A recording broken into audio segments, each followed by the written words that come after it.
Hello Calculus, this is going to be our video on the product rule, and this is in section 3.3 in the book, and the goal is just learning how to use the product rule to take derivatives of product of functions. So in this example, if I asked you to find the derivative, and without knowing the product rule we could actually do this pretty simply. Just distribute the x squared, and then I'll just rewrite this as 3x cubed plus 4x squared. And now that I have it as a sum of two power functions, the derivative is simple. We just use the power rule, and we'll get 9x squared plus 8x. So since we could just distribute that in, not a difficult problem. But down here, if I said take the derivative of this function, there is no way of distributing it here, and we're going to get into a bit of an issue because I have x squared times sine of x, and this is not correct. If I were to just take the derivative of x squared and write 2x, and the derivative of sine write as cosine, this is not the derivative of the function. That will not give you the rate of change. The issue here is we have a product of two functions, x squared times sine of x, and what we want to do is find a way of taking derivatives of functions that are written as a product. So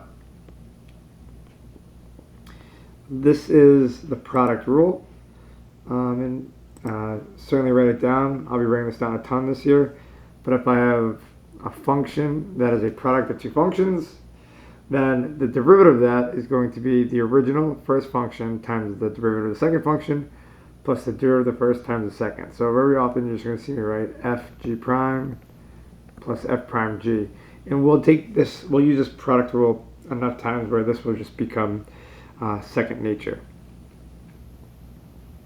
So that does seem kind of unintuitive because you probably think that the derivative is just f prime times g prime, but that's not the case with product functions, and it turns out that it's that fg prime plus f prime g. So I'm going to prove to you where that comes from, and then we'll use it to do some examples. So if I ever want to prove one of the derivative rules, I'm going to go back to our definition of the derivative. So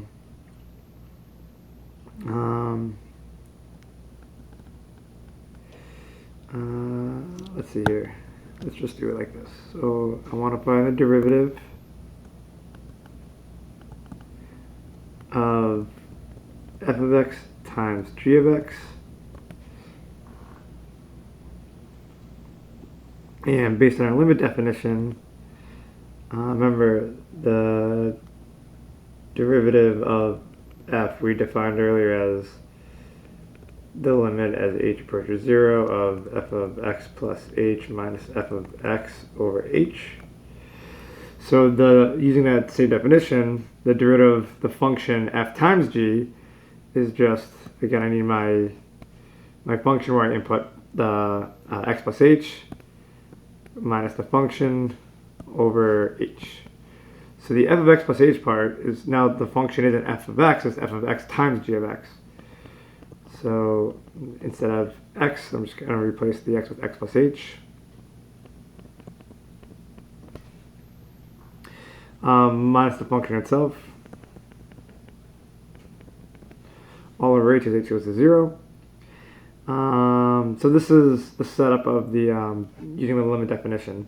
Now, it's called an add 0 proof. So I'm going to do this random thing where I'm going to add 0 in this. I'm not going to actually use the symbol 0, but I'm going to add something that's equivalent to 0. So this is equivalent to, by the way, I forgot the very important, this is the limit as h goes to 0.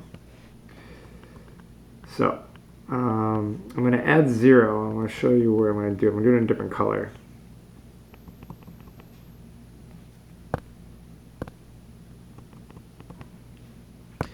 So I'm going to write 0 in a kind of random way here. I'm going to write f of x plus h g of x. I'm going to put in this negative f of x plus h g of x and this positive f of x plus h g of x minus f of x times g of x. all over h as h goes to 0. Now, if I wanted to simplify this, those would just cancel out and I'd be back to where I started. But I want them there for a reason. So again, this right here is just a 0.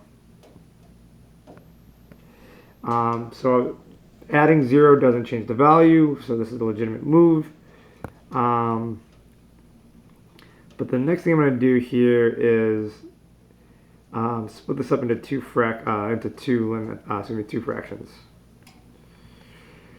So this first fraction, I'm just going to break it up into this. So it's just going to be the f of x plus h, g of x plus h, minus f of x plus h g of x over h. And then the other part of the fraction is going to be that right there, which is f of x plus h g of x minus f of x g of x all over h. And this is going to be kind of important later. And same for the derivative of g of x. That's going to be something that I'm going to use, and it'll be better if I write it out for you here, so when it comes up later we're okay. So the next thing I'm going to do here is in this first fraction, I'm going to factor out the f of x plus h on the top, since there's two factors in that numerator. So if I pull out the f of x plus h, I'm left with g of x plus h minus g of x all over h. Now you can extend that line if you want. It doesn't change the value. Now the second fraction, I'm going to factor out the g of x on top that they both have.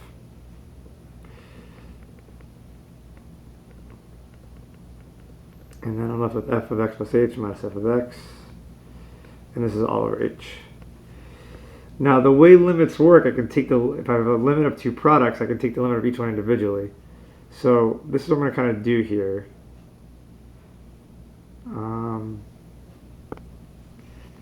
As h goes to 0, this little piece here, as h goes to 0, this just becomes f of x, because if you plug in 0 for h, you just get f of x. Now this right here, as h goes to 0, is exactly what g prime of x is. So this right here, as h goes to 0, is how we define the derivative of the function g of x. Now as h goes to 0, there is no h in this function. It's not going to affect g of x at all. That's just g of x.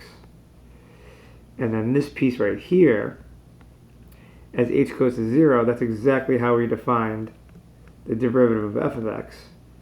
So as h goes to 0, this piece is approaching f prime of x.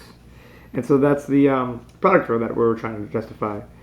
So this is how we can find the derivative of a product of two functions. So back to our example that we got stuck here. Now I have a product of two functions, so I can use the product rule. So I'm just going to write it up here. F g prime plus f prime g. Now I have two functions here. I have x squared and sine x. So you can think of this x squared as f. That's your first function. And sine of x you can think of as g, your second function. So when I take the derivative of this function, it's the first function, which is f, which is just x squared, times the derivative of the second function, the derivative of sine is cosine, plus the derivative of f, the derivative of the function f of x, which is in this case x squared, is just 2x. And then the function g is just sine x. And that's it. This is the derivative of that given function. It's not intuitive, but that's the product rule.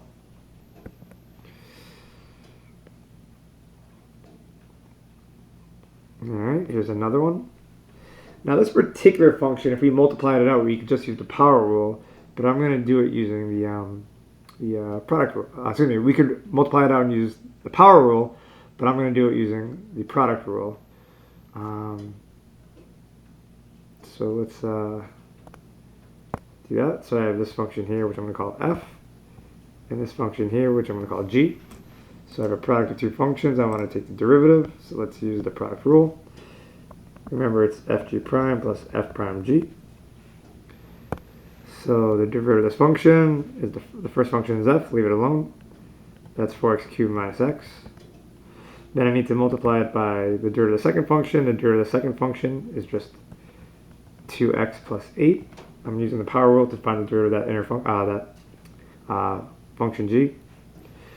Plus, now I take the derivative of f, which is the first function, so the derivative of this piece right here is 12x squared minus 1. And then leave the second function alone, it's just x squared plus 8x.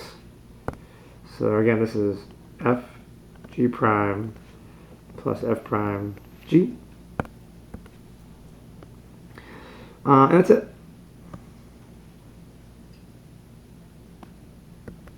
Alright. Another example. Here's another function. I want to take the derivative. Now there's actually two product rules going on here. This piece right here, I have two functions. I have the function 5x and the function sin x. I'm going to need a product rule there. And then x squared e to the x, I also have a product of two functions there. So I'm going to need two product rules here. But that's okay. Just do one at a time and we'll get through it. So I'm going to call that f and g. And I'll worry about the second half in a second. So if I want to find the derivative of this function, remember the product rule, fg prime plus f prime g. So the first function is 5x, leave that alone. Times the derivative of the second function, derivative of sine is cosine. And then plus, now I need to take the derivative of the first function, so the derivative of 5x is just 5, times the original second function, which is sine x. Okay? So that is the derivative of the first part. There's fg prime plus f prime g. And now this is plus. Now I got to take the derivative of the second piece here, where again I have another product here. So I'm going to use that same product rule again, which is leave the first function alone, leave f alone, which is x squared. And then take the derivative of the second function, derivative of e to the x is e to the x. So just remember that the derivative of e to the x is e to the x, so that's not too bad. Plus, the derivative of the first function, which is x squared, is 2x, times the second function, which is e to the x. So again, we have our fg prime plus f prime g. I don't really see much simplifying we can be doing here, so I think we're good to leave it at that for now. I know what you're thinking. It's been a while since we've done a super simplification, and don't worry, that'll come eventually. In the last example, I think we have three functions together, kind of like an f, g, and h type of deal. And how do we take the derivative of a function like that? And I'm going to save this one for, we'll do this live in class.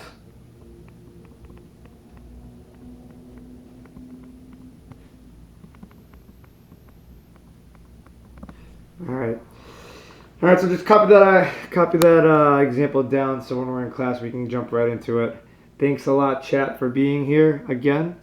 Love to see you subscribe, ring the bell for notifications, and smash that like button if you liked it.